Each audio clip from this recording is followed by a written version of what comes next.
Mr. Leon Pereira.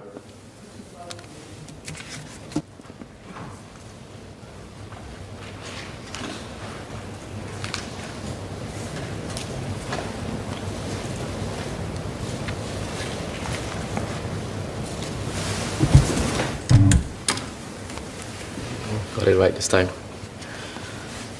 Mr. Speaker, it is difficult to answer this question in the hypothetical because much depends on the specific circumstances of each case.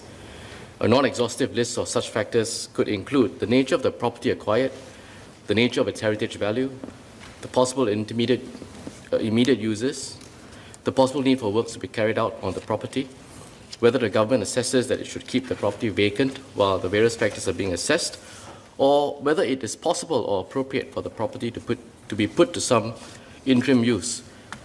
If the member has a specific property in mind, he can let us know and we will consider. With the above in mind, I will set out my answers.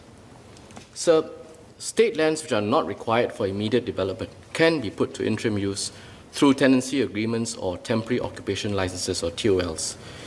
TOLs are issued to preserve flexibility for the government's discretion as to the use of state lands, which are needed for a variety of purposes. The terms of the TOL would reflect this. Before the issuance of a TOL, the Singapore Land Authority, the SLA, will consult with various agencies such as the Urban Redevelopment Authority or the Ministry of Culture, Community and Youth, where the land is let out for community users.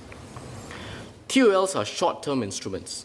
SLA will consider each application for a TOL or its renewal on its merits, taking into account various factors such as the nature of the land in question, whether the site might be affected by development plans, and whether the proposed use might generate any disamenity in the community. TOLs can be terminated if the licensee no longer wishes to use the land, or if there are breaches of the TOL conditions, or if the land is required for redevelopment.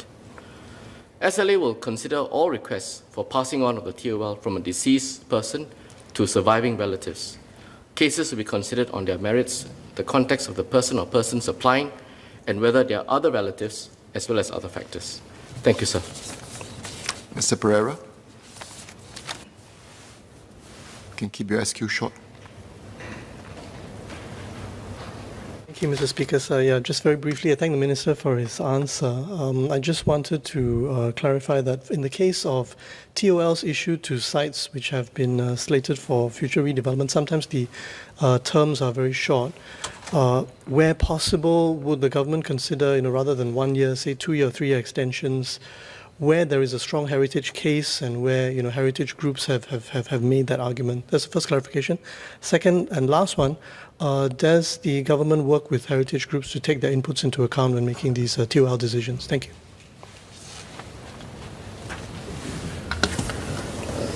So as I mentioned, the government takes into account a variety of various factors, whilst at the same time preserving its discretion to deploy the land for efficient uses. Having said that, on a case-by-case basis, we will consider the appropriate length, having regard to factors such as whether the land is going to be put up or redeveloped immediately and the time span for that, as well as factors such as its purpose and use in the community, including matters such as its heritage value. Thank you.